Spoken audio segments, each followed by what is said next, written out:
Oui, merci, merci beaucoup Catherine, et merci à GDS d'organiser cette rencontre qui est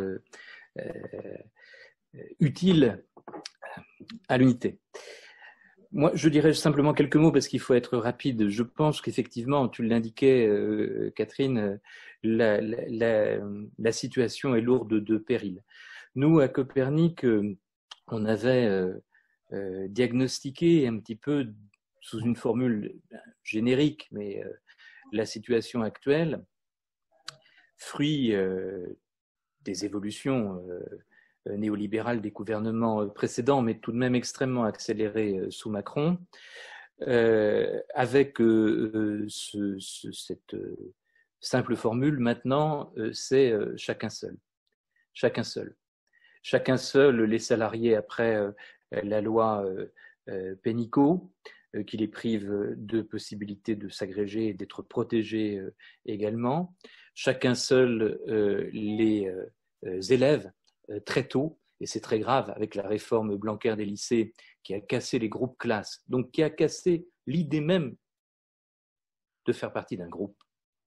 Chacun seul ensuite, et comme expérience redondante du chacun seul, et mise en concurrence tous les jeunes qui arrivent sur le marché du travail. Chacun seul, c'était le projet, peut-être va-t-il ressortir les retraités. Chacun seul, les chômeurs devant la réforme de l'assurance chômage. Chacun seul, à peu près tout le monde désormais. Et donc, on en vient à une situation où le chacun seul fait appréhender les plus proches, les collègues, les voisins, ceux dont on devrait se sentir au coude à coude, comme autant de menaces, comme autant de rivaux dans la lutte pour l'emploi, ou bien fantasmés comme rivaux dans la lutte pour les protections sociales. Ce chacun seul, déjà l'intensification du travail, déjà l'individualisation au travail, avait contribué à le mettre en place. Comme le disait une déléguée CGT l'autre jour, maintenant à la pause, c'est clope ou pipi, mais on ne se parle plus. C'est ainsi que au travail, à l'école, à l'université, chacun seul, les étudiants obligés de travailler, et ils sont très nombreux pour financer leurs études, les bourses étant ce qu'elles sont.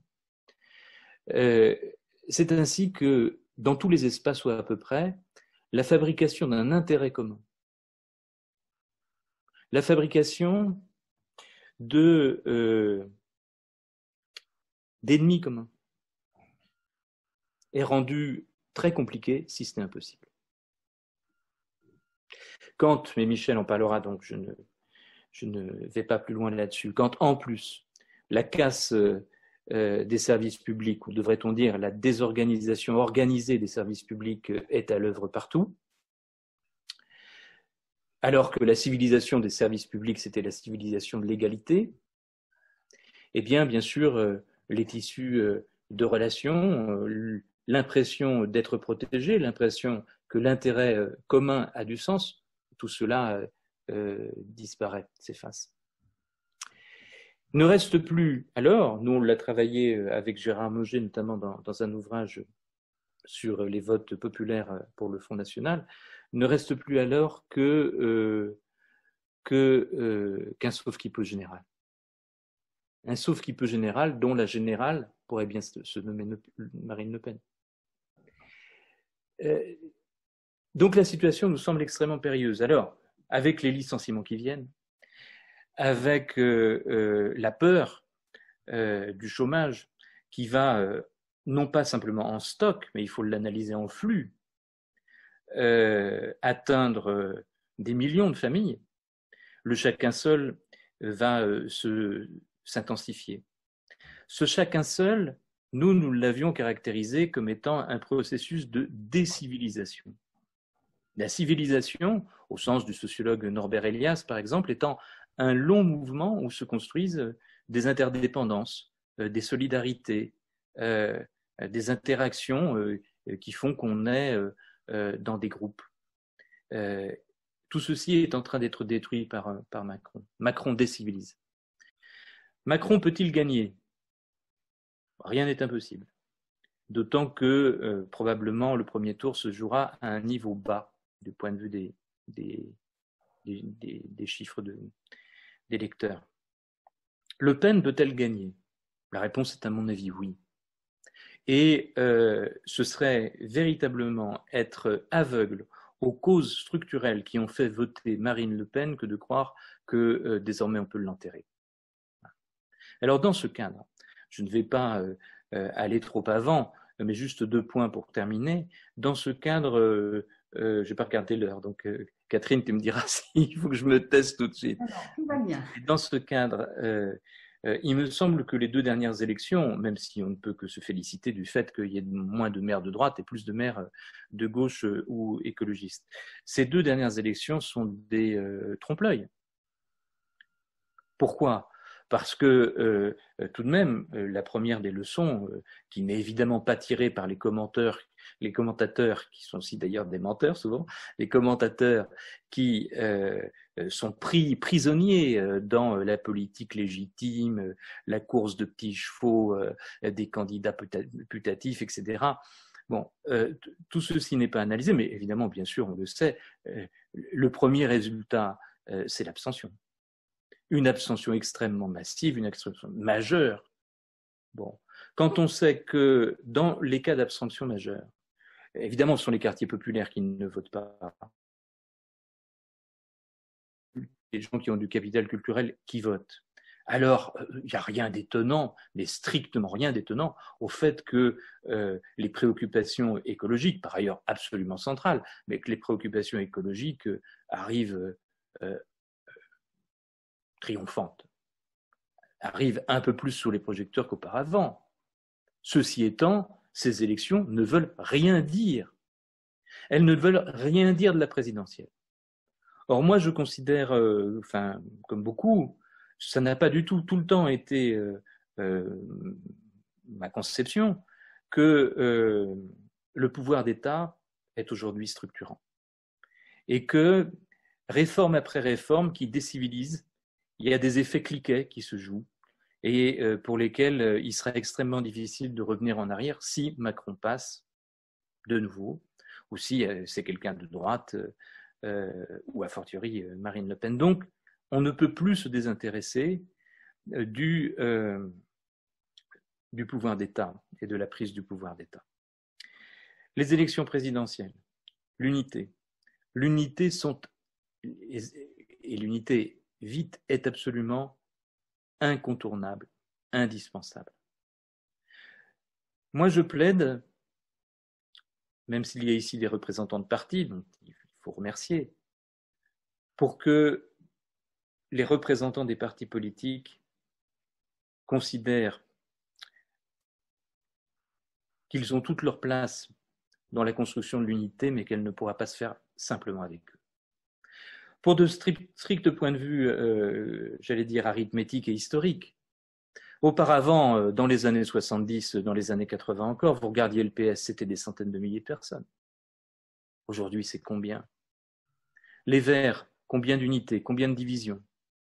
Le PCF, c'était des centaines de milliers de personnes. Aujourd'hui, c'est combien?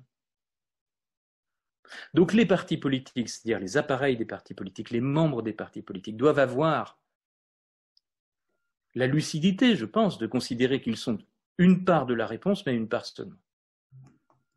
S'ils ne l'ont pas, nous n'aurons pas ce mouvement qui doit être un typhon, qui doit être une force gigantesque, qui ramène la gauche, c'est-à-dire la gauche de la lutte des classes,